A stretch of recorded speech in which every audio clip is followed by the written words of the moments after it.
ให้ความรู้คู่ความสุข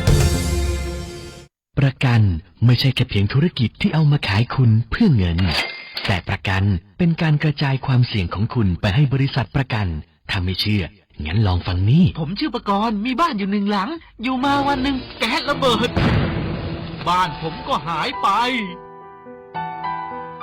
คุณว่าใครจะรับผิดชอบให้ประกรณ์ถ้าเขาไม่ทำประกันทำประกันเถอะครับจะประกันไหนๆก็อุ่นใจเมื่อมีประกันคปภ.สำนักงานคณะกรรมการกำกับและส่งเสริมการประกอบธุรกิจประกันภัย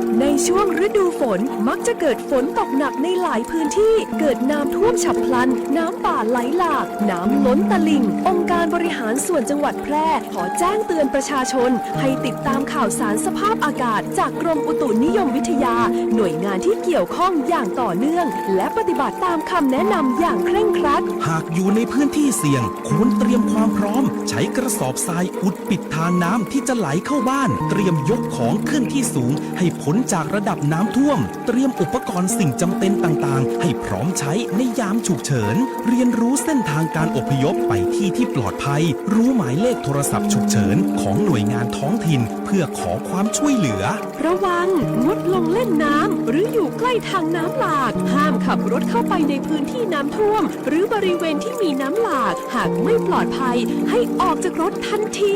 สอนให้เด็กเล็กรู้จักป้องกันตนเองขณะน้ำท่วมไม่ควรสัมผัสปลั๊กไฟหรือเครื่องใช้ไฟฟ้าเตรียมความพร้อมเฝ้าระวังตลอดเวลาหากเกิดภัยพิบัติภาวะฉุกเฉินแจ้งสายด่วนปพ1784หรือแจ้งข้อมูลอบจ.แพร่โทร054-532-485ด้วยความห่วงใยจากองค์การบริหารส่วนจังหวัดแพร่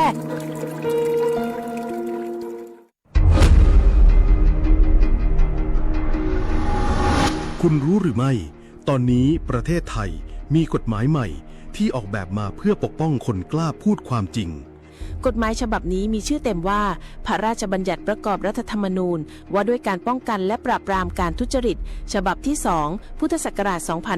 2568 และที่สำคัญมีผลบังคับใช้แล้วสำหรับใครก็ตามที่แจ้งข้อมูลหรือเบาะแสการทุจริตต่อสำนักงานปปช.ด้วยความสุจริตไม่ต้องกลัวว่าจะถูกฟ้องกลับไม่ต้องหวั่นว่าจะถูกกลั่นแกล้งเพราะกฎหมายนี้ระบุชัดว่าคุณจะไม่ต้องรับผิดทั้งทางแพ่งอาญาหรือวินัยและถ้าคุณถูกฟ้องร้องจริงๆเพราะเปิดโปงความไม่ถูกต้องรัฐจะช่วยเหลือทั้งจัดหาทนายประสานอัยการและช่วยค่าต่อสู้คดีหยุดการฟ้องปิดปากหยุดกลั่นแกล้งคนดีเพราะการตรวจสอบคือสิทธิและหน้าที่ของพลเมืองในระบอบประชาธิปไตยสำนักงานปปช.ขอเชิญชวนทุกท่านร่วมสร้างสังคมที่โปร่งใสไม่ทนต่อการทุจริตสนับสนุนโดยกองทุนปปช.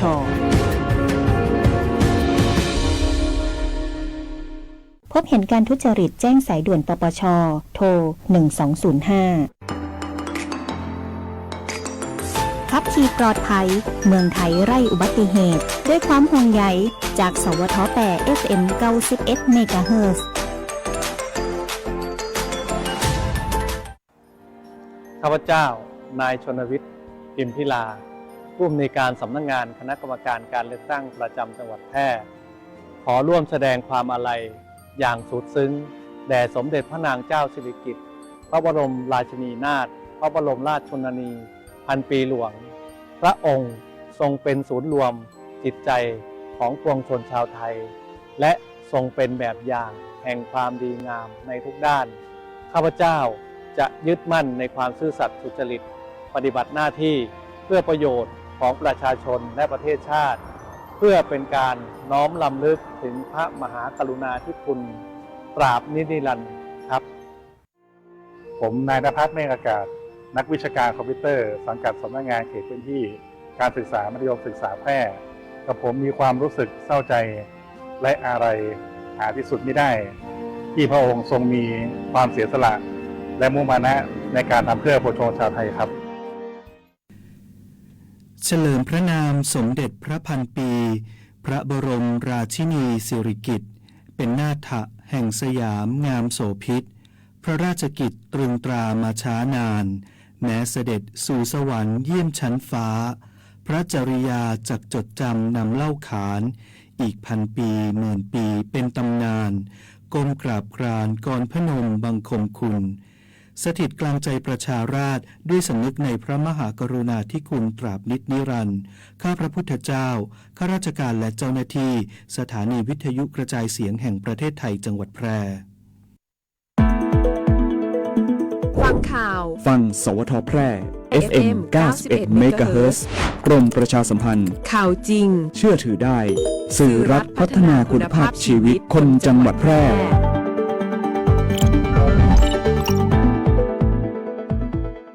ที่นี่สถานีวิทยุกระจายเสียงแห่งประเทศไทยจังหวัดแพร่ส่งกระจายเสียงด้วยระบบ FM สเตอริโอมัลติเพล็กซ์ความถี่ 91 เมกะเฮิรตซ์ จากนี้ไปติดตามรับฟังรายการแพร่สารฝันพลังใจโดยเครือข่ายดีเจคนพิการ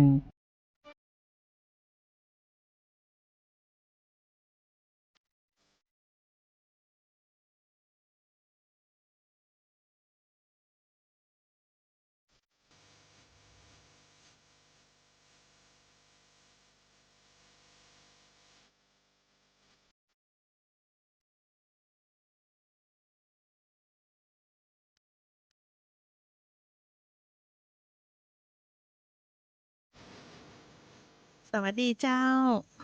สวัสดีเจ้า สวัสดีเจ้าน้องยุ้ย สวัสดีเจ้าอีเจี๊ยบ สวัสดีจ้า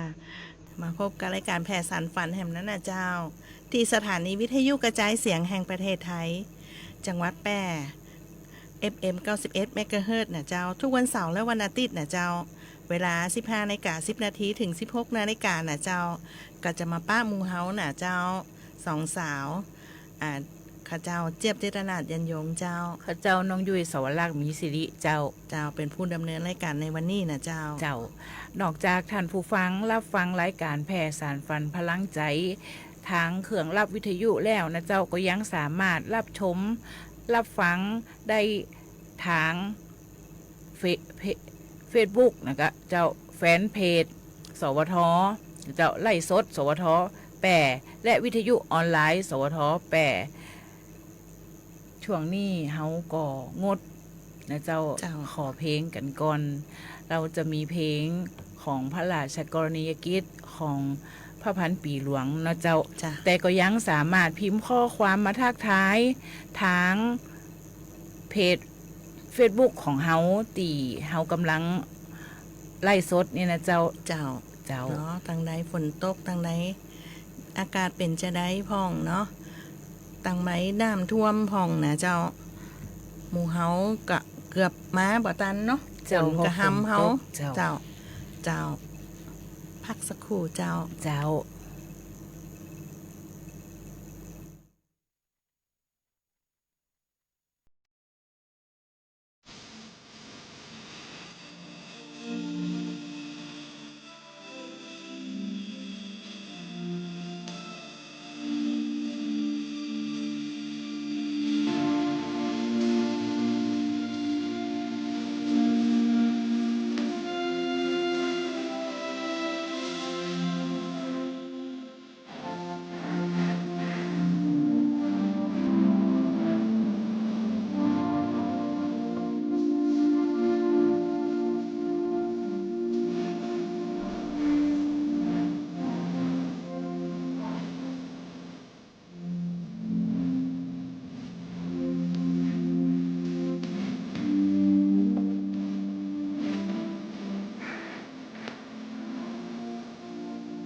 าวสารหน้าหู้อู้หม่วนจวนฟังในช่วงอู้ข่าวเหล่าสู่กันฟังเจ้ากลับมาสู่รายการแพร่สันฝันพลังใจนะเจ้าช่วงอู้ข่าวเหล่าสู่กันฟังนะเจ้าเฮาก็เอาณปัจจุบันนี้เลยเนาะพายุพยากรณ์อากาศประจำวันที่8พฤศจิกายนนี่นะเจ้าเปิดกับว่าภาคเหนือเนี่ย 80% มีฝนแน่น้องยุ้ยมีแต่นะเจ้าภาคกลางก็ 70% นี่นะฝนตกหนักบางแห่งภาคใต้เนี่ยเขาเปิดกับ 70% เนาะทะเลอันดามันทะเลอ่าวไทยเนี่ยนะคลื่นสูง1 ถึง 3 เมตรนะเจ้าภาคอีสานเฮานี่ก็ 60% เนาะตอนเย็นก็จะมีฝนอากาศตอนเช้าก็จะมีฝนพ่องภาคตะวันออกนะเจ้าฟ้าคะนอง 60% น่ะน้องยุ้ยกรุงเทพปริมณฑลก็มีฝนฟ้าคะนอง 60% ภาคใต้อ่าวไทยน่ะเจ้าฝนฟ้าคะนอง 60%ส่วนลักษณะนี่คือน้องยุ้ยเป็นคนบอกนะเจ้าลักษณะอากาศทั่วไปในวันที่8พฤศจิกายน2568นี่นะเจ้าพยากรณ์อากาศ24ชั่วโมงข้างหน้าภาคตะวันออกเฉียงเหนือด้านตะวันตกภาคกลางภาคตะวันออกมีฝนตกหนักบางแห่งโดยเฉพาะบริเวณจังหวัดแม่ฮ่องสอนเชียงใหม่เชียงรายลำพูนลำปางแพร่น่านกำแพงเพชรเนื่องจากยอมความกดอากาศต่ำที่อ่อนกำลังลงจากพายุคันแมกี่เนี่ยนะเจ้าปกคลุมบริเวณด้านตะวันตกของภาคตะวันออกเฉียงเหนือและมีแนวโน้มจะเคลื่อนผ่านภาคกลางตอนบนและภาคเหนือตามลำดับขอให้ประชาชนในบริเวณดังกล่าวเนี่ยเจ้าระวังอันตรายจากฝนตกหนักและฝนที่ตกสะสมซึ่งอาจย่าให้เกิดน้ำท่วมฉับพลันน้ำป่าไหลหลากและน้ำล้นตลิ่งโดยเฉพาะพื้นที่ลาดเชิงเขาใกล้ทางน้ำไหลผ่านพื้นที่ลุ่มและพื้นที่น้ำท่วมขังส่วนเกษตรกรควรป้องกันและระวังความเสียหายที่อาจจะเกิดต่อผลิตผลทางการเกษตรได้เจ้าส่วนภาคเหนือเฮานะก็ตั้งแต่6 โมงของวันนี้จนถึง6 โมงของวันพรุ่งนี้นะเจ้าภาคเหนือของเฮาอากาศจะเย็นตอนเจ้านะเจ้าโดยมีฝนฟ้าคะนอง80%ของพื้นที่นะเจ้าและมีฝนตกหนักบางแห่งบริเวณจังหวัด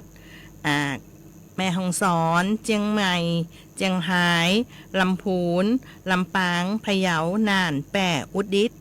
แล้วก็สุโขทัยกำแพงเพชรพิจิตรพิษณุโลกเพชรบูรณ์และก็ตากนะเจ้า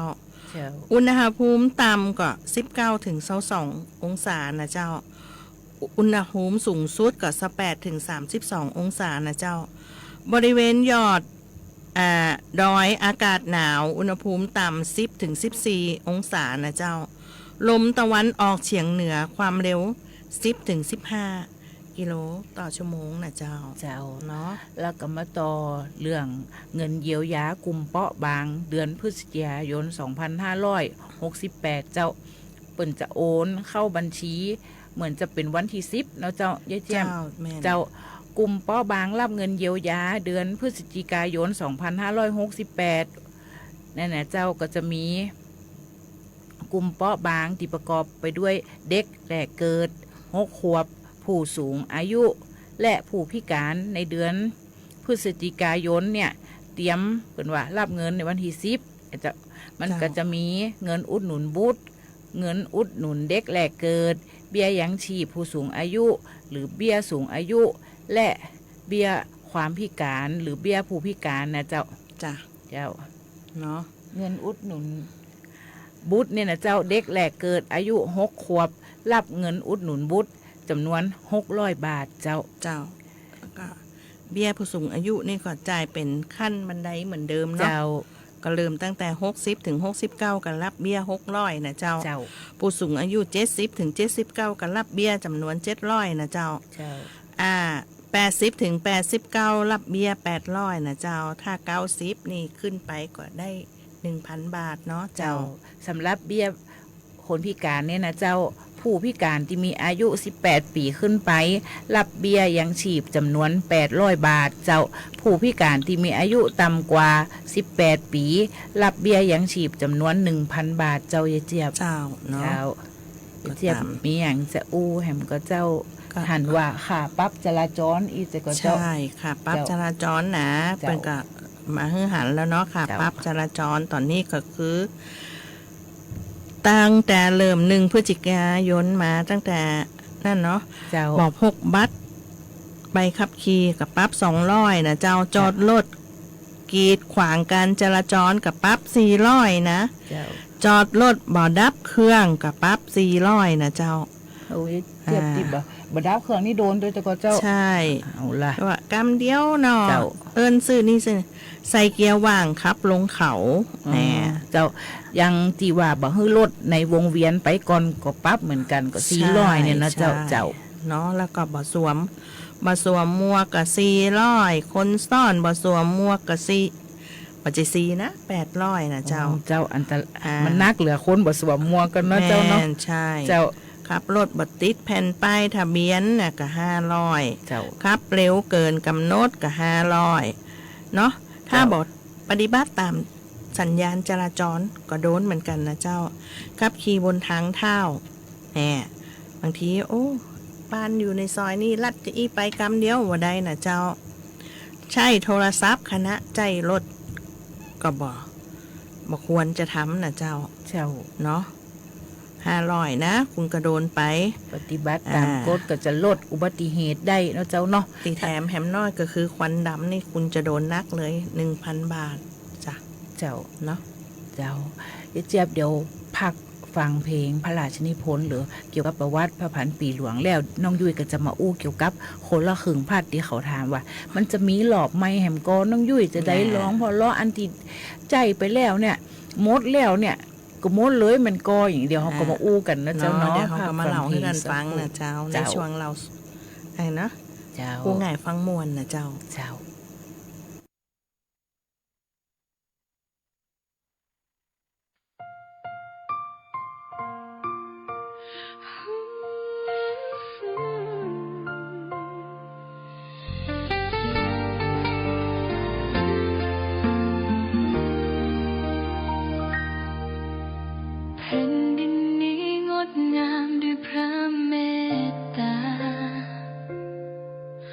ทุกทิ้งที่ยากลำบากพระองค์เสด็จไปทอดพระเนตรด้วยหัวใจของแม่อบอุ้มลูกไทยไว้ด้วยความห่วงใยพื้นผ้าไหมที่พระองค์ทรงสืบสารงานหัตถศิลป์พื้นบ้านกลับมามีชีวิตใหม่เกษตรกรมีน้ำกินน้ำใช้ด้วยพระราชดำริไกลยิ่งใหญ่เหนือคำใดแม่ของแผ่นดินพระพันปีหลวงรมพรมใจของชาวไทยทั้งชาติทรงเหน็ดเหนื่อยเพื่อให้เรามีวันพรุ่งนี้พระกรุณาที่คุณนี้หาที่สุดไม่ได้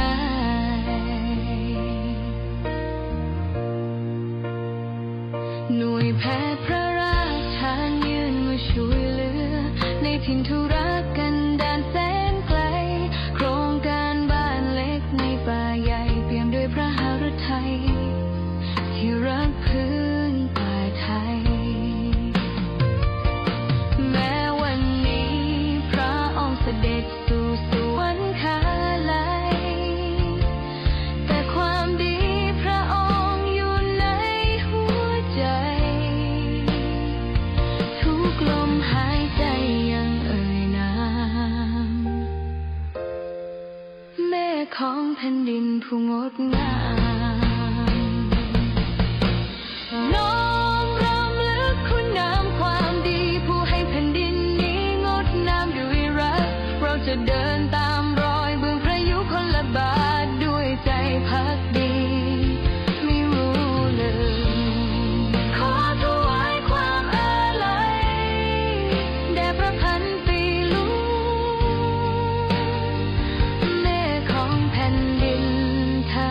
สถิตในดวงใจไทยตราบนิจ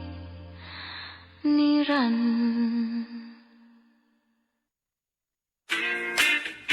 กลับเข้ามาแล้วโอ้เดี๋ยวก่อนเปิ้นให้เลี้ยงขนมหวานเบเกอรี่เครื่องดื่มรสหวานลดน้ำตาลเลี้ยงอาหารทอดลดอาหารที่มีกะทิเลือกใจน้ำมันให้เหมาะสมงดน้ำมันก่อนซ้ำเลี่ยงน้ำจิ้มอาหารสำเร็จรูปลดขนมครบเคี้ยวลดการซดน้ำแกงยิ้มก่อนปรุง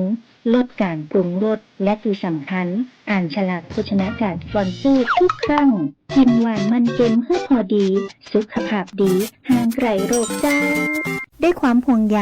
สำนักงานประชาสัมพันธ์ตี3กรมประชาสัมพันธ์ธนาคารอาคารสงเคราะห์มีสลากชุดนาคราชฝาก 1,000 ลุ้น 2 ล้านลุ้น 50,000 ลุ้น 5,000 และเลขท้าย 2 ตัวเลขท้าย 2 ตัวรางวัลที่ 1 ก็ได้รางวัลซื้อสลากได้ตั้งแต่วันนี้จนกว่าจะเต็มกรอบวงเงินลงทุน 100,000 รับผลตอบแทน 1.72% ต่อปีลงทุน1ล้านรับผลตอบแทน 1.82% ต่อปีซื้อสลากหรือสอบถามรายละเอียดที่ธนาคารอาคารสงเคราะห์สาขาแพร่ 0546211490-5 หรือแอปพลิเคชัน GHB Orgen ธนาคารอาคารสงเคราะห์ทำให้คนไทยมีบ้านไม่ว่านานแค่ไหนทุ่มสุด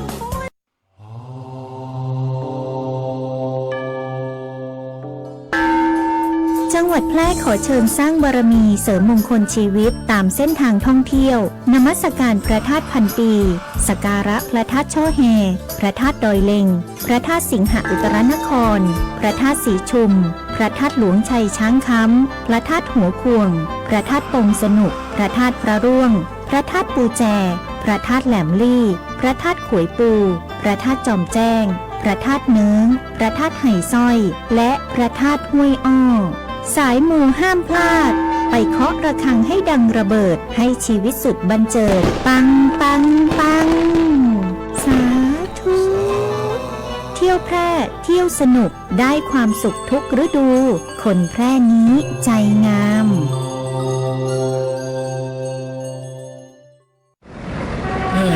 รถมาติดอย่างกันนักกันนะก็ขยับขยื่นเลยฮันดูซ้ายว่างแซงไปเลยไทยอย่าดีโอ้โหแซงซ้ายบ่ได้เนอะนั่นมันไหลตางนะเฮาบ่ฮู้นะว่าแซงขึ้นไปแล้วเนี่ยจะปะไอ้หยังพ่อตึงรถทีบรถเครื่องคนเดินเท้ารถติดจอดลุเหรอสัตว์เลี้ยงแหมก็ว่ากองวัสดุต่างๆมันเสี่ยงต่อการเกิดอุบัติเหตุนะจ้าเข้าใจแล้วจ้า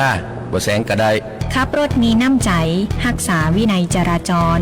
ด้วยความปรารถนาดีจากสถานีวิทยุกระจายเสียงแห่งประเทศไทยจังหวัดแพร่กรมประชาสัมพันธ์ข้าพเจ้านายสาภพน้อยมณี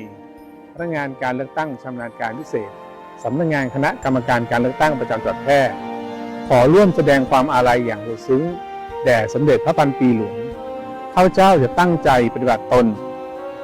เพื่อส่วนรวมตามรอยพระองค์ท่านด้วยสำนึกในพระมหากรุณาธิคุณอย่างหาที่สุดมิได้ดิฉันนางจิดาภาเหมศิขันธกะประชาชนจังหวัดแพร่ดิฉันขอแสดงความอาลัยแด่พระพันปีหลวงดิฉันซาบซึ้งในพระมหากรุณาธิคุณของพระองค์ท่านโดยดิฉันจะเป็นคนดีของสังคมต่อไป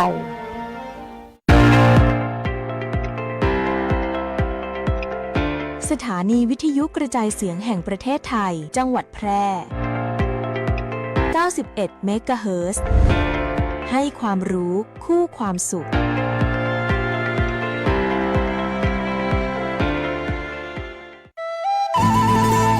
อู้กันสบายๆได้ประเด็นในช่วงอู้ง่ายฝังมวลรายการแพร่สานฝันพลังใจในช่วงอู้ง่ายฟังมวลนะเจ้าแล้วก็อย่าลืมนะเจ้ายัง2 ช่องทางเหมือนเดิมเนาะทาง Facebook แฟนเพจสวท8และวิทยุออนไลน์สวท8นะเจ้ายังโทรมาอู้จากันได้นะเจ้าทักทายกันหน้าเฟซแล้วก็เบอร์โทรก็เหมือนเดิมนะเจ้าถ้าใครอยากมีเสริมอันยังข้าวอันยังก็0545235516นะเจ้าวันนี้น้องยุ้ยเปิ้นก็จะมีข่าวเรื่องคนละครึ่งพัดเนาะน้องยุ้ยเนาะจ้ะมีคนถามว่าน้องยุ้ยหลอบเก็บตกจะมีอยู่กอจ้ะ น้องอยู่กับไปเลยไปหาข้อมูลมานะเจ้าเปิ้นว่าลงทะเบียนคนละครึ่งพัดหลอบเก็บตกเนี่ยล่าสุดปลัดขังเนี่ยเจ้าตอบชัดเจนแล้วจากกรณีที่หลายคนเฝ้าติดตามว่าคนตีบ่ได้ใจซิดครั้งแรกภายในวันที่11 พฤศจิกายน 2568 เวลา 23 นาฬิกาเนี่ยนะเจ้าผ่านแอปเป่าตังจะถูกตัดสิทธิ์แล้วจะนำมาเปิดลงทะเบียนคนละครึ่งพัดหลอบเก็บตกหรือไม่นั่นล่าสุดนายละวันแสงสนิทปลัดกระทรวงการคลังกล่าวว่าคนที่ได้รับสิทธิ์จากคนละครึ่งพัดเฟสหนึ่งแต่ยังบ่ได้ใช้จ่ายสิทธิ์ครั้งแรกภายในวันที่11 พฤศจิกายน 2568 ตามกรอบเวลาที่กำหนดไว้เนี่ยนะเจ้าจะถูกตัดสิทธิ์ทันทีและจะบ่มีการเปิดลงทะเบียนคนละครึ่งพัดในรอบเก็บตกเจ้าแต่ยังคือว่าจะนำยอดดังกล่าวไปเปิดลงทะเบียนคนละครึ่งพัดเฟส2เจ้าจ้ะ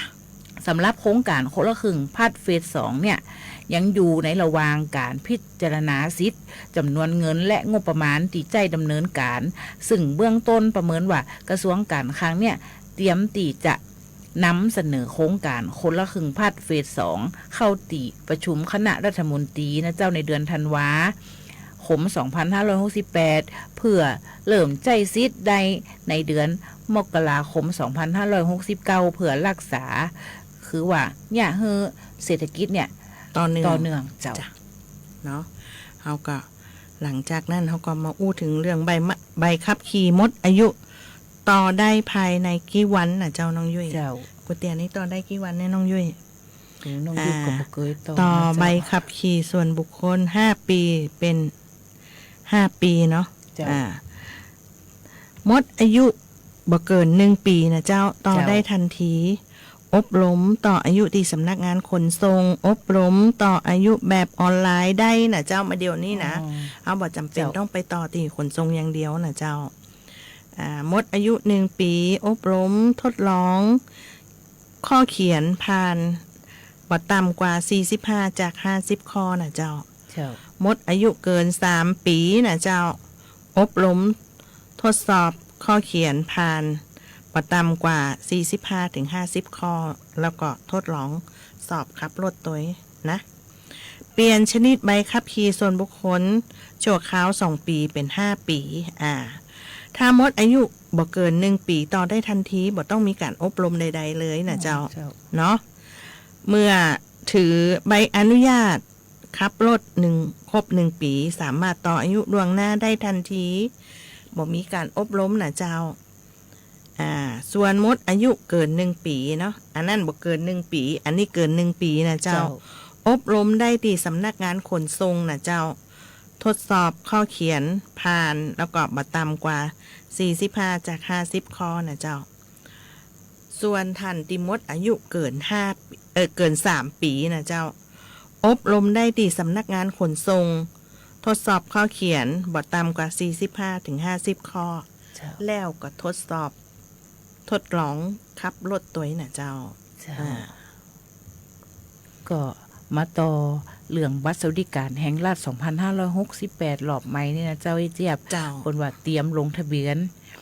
เตรียมลงทะเบียนนี่เนาะแบ่งเป็น2 กลุ่มเจ้ารายเดิมใช้จ่ายผ่านบัตรประชาชนบ่ต้องลงทะเบียนใหม่นั่นนะเจ้าจะนำข้อมูลของท่านเนี่ยไปพิจารณาทบทวนหลักเกณฑ์ใหม่ทุกคนเลยเจ้า2รายใหม่เนี่ยต้องเตรียมลงทะเบียนเจ้าคุณสมบัติของผู้ลงทะเบียนบัตรสวัสดิการแห่งรัฐเนี่ย1ต้องมีสัญชาติไทยอายุ18 ปีขึ้นไปเจ้ารายได้บ่เกิน 100,000 บาทต่อคนต่อปีรายได้เฉลี่ยครอบครัวบ่เกิน 100,000 บาทต่อปีมีทรัพย์สินเงินฝากสลากพันธบัตรบ่เกิน 100,000 บาทต่อคนบ่มีกรรมสิทธิ์ในอสังหาริมทรัพย์ตามที่กำหนดนะเจ้าต้องบ่มีบัตรเครดิตและวงเงินกู้ที่อยู่อาศัยรวมบ่เกิน 1.5 ล้านบาทเจ้าวงเงินกู้ซื้อยานพาหนะรวมบ่เกิน1 ล้านบาทเจ้าลงทะเบียนรายใหม่ภายในเดือนพ พฤศจิกายน 2568 นี่เจ้าถ้าไขมีในข้อที่เป็นว่านี่เนาะเจ้าบ่มีเนาะก็สามารถรอลงทะเบียนได้เลยนะเจ้าน้องยุ้ยเขาก็พักเข็มสักช่วงหนึ่งเจ้าแล้วเขาก็มาเข้าสู่ช่วงนานาสาระเจ้า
บรมราชชนนี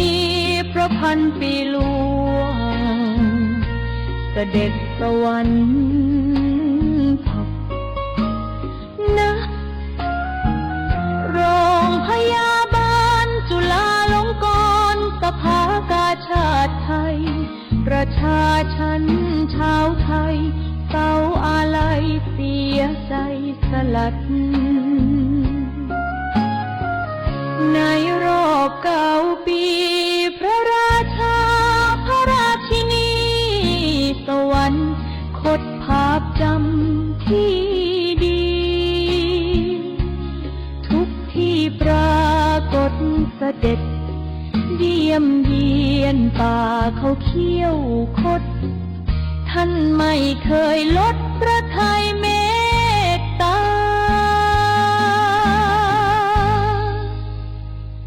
13 ตุลา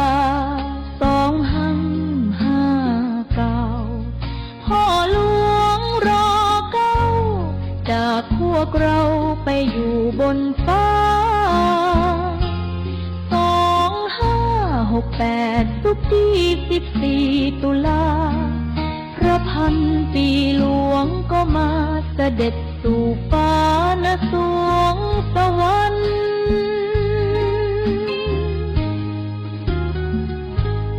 น้อมแก้วถวายอาลัยพระแม่ของแผ่นดินไทยจากขั้วหัวใจลูกใคร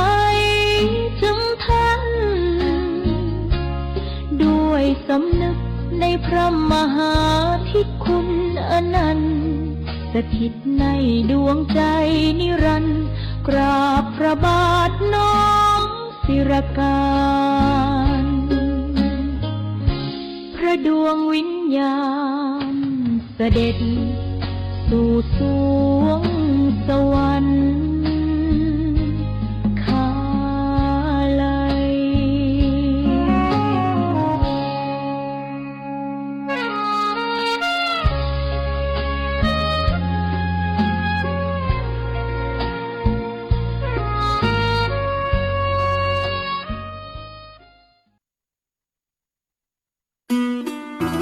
แบ่งกันปั่นความหู้ในช่วงนานาสาระเจ้ากลับมาสู่ช่วงนานาสาระนะเจ้าวันนี้เจี๊ยบจะมีอย่างมาบอกท่านผู้ฟังเจ้าก็เกี่ยวกับภาวะไขมันนะเจ้าไขมันในเลือดสูงนะเจ้าภาวะไขมันในเลือดสูงนี่เป็นหนึ่งใน NCDs ที่ผู้คนทั่วโลกเป็นมากที่สุดเลยนะเจ้าเนาะและเป็นสาเหตุหลักของความเสี่ยงโรคหลอดเลือดหัวใจและสมองนะเจ้าสัญญาณเตือนเฮามาพอว่าสัญญาณเตือนน่ะมันจะมีไอ้หยังพ้องนะเจ้าสัญญาณที่1ก็คืออ่อนเพลียและก็เวียนหัวเรื้อรังนะเจ้าเนาะสัญญาณที่2ก็คือเจ็บหน้าอกหายใจลำบากเนาะสัญญาณที่3ก็คือเป็นตะคริวและเน็บชานะเจ้าสัญญาณที่4ก็ผื่นขึ้นตามลำตัวเหงื่อออกผิดปกติแล้วก็อุณหภูมิร่างกายแปรปรวนนะเจ้าเนาะน้องยุ้ยจ้ะการดูแลเบื้องต้นนะเจ้าเจี๊ยบจ้ะเปิ้นว่าต้องควบคุมอาหารที่เฮากินเข้าไปเจ้าลดอาหารเนื้อแดงเครื่องในสัตว์ไขมันสัตว์อาหารที่มีไขมันทานเช่นคุกกี้เค้กเนยเทียมอาหารแปรรูปน้ำตาลสูงและของทอดเลือกรับประทานผักผลไม้ธัญพืชที่บ่คัดสีปลาเนื้อสัตว์ไขมันต่ำและอาหารที่ใจการปรุงแบบต้มอบนึ่งยำออกกำลังกายอย่างสม่ำเสมอเจ้าควรออกกำลังกายอย่างน้อย20 ถึง 30 นาทีสัปดาห์ละ 3 ถึง 4 ครั้งเจ้าเจี๊ยบลดน้ำหนักหากมีน้ำหนักเกินควรลดน้ำหนักให้อยู่ในเกณฑ์ที่เหมาะสมงดสูบบุหรี่และเครื่องดื่มแอลกอฮอล์ลดหรือเลิกการสูบบุหรี่และหลีกเลี่ยงเครื่องดื่มแอลกอฮอล์เพราะอาจจะทำให้ระดับ ไตกินเสือร้ายสูงขึ้นเจ้า ถ้าเฮาปะอาการอย่างนี้นะเฮาก็เนี่ยตามที่น้องยุ้ยเพิ่นบอกมานะเจ้าและที่สำคัญเฮาก็ต้องตรวจสุขภาพประจำปีนะเจ้ามันตรวจสุขภาพประจำปีเพื่อเฝ้าระวังโรคอื่นๆนะเจ้าที่อาจเกี่ยวข้องถ้าเฮาเป็นความดันเบาหวานความดันก็จะตัวมาเจ้าถ้าเฮาเป็นความดันไขมันและเบาหวานก็มักจะตัวมา3โรคนี้เปิ้นจะเป็นเปื้อนกันนะเจ้าเปิ้นจะตัวมาเนาะตอนนี้ก็คือเฮาก็ต้องดูแลสุขภาพนะเจ้าเนาะแล้วก็น้องยุ้ยวันนั้นก็วันที่2เจ้าได้กี่กิโลนะวันนั้นหมา5ไป50เจ้าได้เหรียญด้วยนะเยี่ยมมากเลยเห็นยายนายเนาะยายนายไปโชว์สุดยอดอันนั้นวิ่งอันนี้วิ่งตัวเดินตัวเจ้าบ่สามารถเกี่ยววิ่งได้5กิโลเพราะว่าโดยน้ำหนักและอายุตัวเจ้าแล้วก็หมู่อสมก็ไปร่วมโครงการเนาะน้องยุ้ยมี3เทคนิคการเดินลดโลกเจ้าการเดินเนี่ยเป็นวิธีการออกกำลังกายที่สามารถเพิ่มความแข็งแรงของร่างกายและเนี่ยฮือสุขภาพดีเจ้าเจี๊ยบใช่เจ้า1เพิ่นว่าเดินแล้วต้องรู้สึกอิดสึกเหนื่อยนะเจ้าถ้าเดินไปแล้วบ่ฮู้สึกยังเลยเนี่ยก็บ่ค่อยดีแหมเหมาะเจ้าส่วนใหญ่ผู้ที่มีสุขภาพค่อนข้างดีเลยเนี่ยเดินอย่างเดียวเนี่ยเพิ่นว่าแข็งแรงเลยเนี่ยเดินอย่างเดียวเนี่ยอาจจะบ่ค่อยหู้สึกเหนื่อยแต่ใดแต่แนะนำให้เดินแล้วก็สลับวิ่งเจ้าเพื่อช่วยเพิ่มการทำงานของหัวใจได้เจ้าเนาะก็อย่างเช่นว่าเดินเร็วๆเจ้าก้าวเท้าทีแกงแขวนแรงๆเนาะเจ้า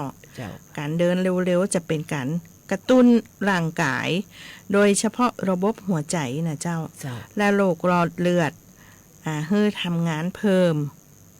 และหลอดเลือดนะเจ้าบ่ใช่โรคหลอดเลือดและหลอดเลือดให้ทำงานเพิ่มมากขึ้นเป็นเสมือนการฝึกให้หัวใจทำงานเพิ่มขึ้นนั่นเองนะเจ้าแล้วก็เดินต่อเนื่องเจ้าความต่อเนื่องของการเดินเนี่ยจะต้องเดินเป็นเวลาแต่ใดก็คือควรจะเดิน20ถึง30นาทีขึ้นไปนะเจ้าแต่ถ้าคนที่บ่ใครมีเวลาเลยเนี่ยอาจจะแบ่ง2ช่วงก็ได้เจ้าประมาณเดินไปสักกำ10ถึง15นาทีช่วงเช้าหรือว่ามันแรงมากก็เดินแหมรอบก็ได้เจ้าแต่ควรจะเคลื่อนไหวในแต่ละวันนะเจ้าเนาะเพิ่นว่ากินข้าวมาเนี่ยฝั่งหนังแต่นะเฮือย่างก่อนนะเจ้าเพราะว่าจะช่วยให้ระบบย่อยเนี่ยดีขึ้นเจ้าเฮาดูแลสุขภาพไปมันก็ดีนะเจ้าเนาะอย่างผู้สูงวัยก็แนะนำให้เป็น2ช่วงดีกว่าเนาะเช่นเดินไป10นาทีพักก่อนเจ้าแล้วก็เดี๋ยวพักหายเหนื่อยแล้วเขาก็เดินไปแหม15นาทีก็ได้นะเจ้า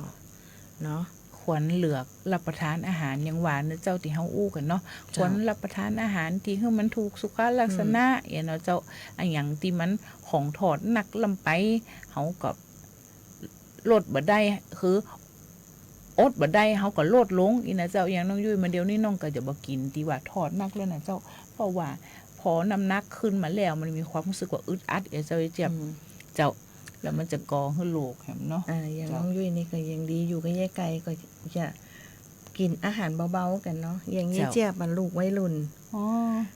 เจ้าเดี๋ยวก็ซื้อเค้กมาเดี๋ยวก็ซื้อของทอดมาแม่กินไหมเขาก็อดยิบบ่ได้เนาะเจ้า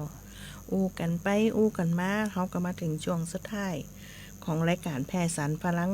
พลังใจนะเจ้าวันนี้ก็หมดเวลาแหมแล้วเขาก็ต้องนำรายการแพร่สารฝันจากลาท่านผู้ฟังไปก่อนนะเจ้าเสาร์อาทิตย์หน้าเขาก็มาพบกันใหม่เจ้าเวลา 15 นาฬิกาถึง 16 นาฬิกาเช่นเคยที่สวท8นะเจ้าสำหรับวันนี้ข้าเจ้าเจี๊ยบติตนาถยันยงข้าเจ้าน้องยุ้ยสวรักษ์มีสิริเจ้าก็ต้องนำรายการจากลาท่านผู้ฟังไปก่อนนะเจ้าช่วงนี้พายุเข้าฝนตกก็ดูแลสุขภาพตัวนะเจ้าสวัสดีค่ะสวัสดีเจ้า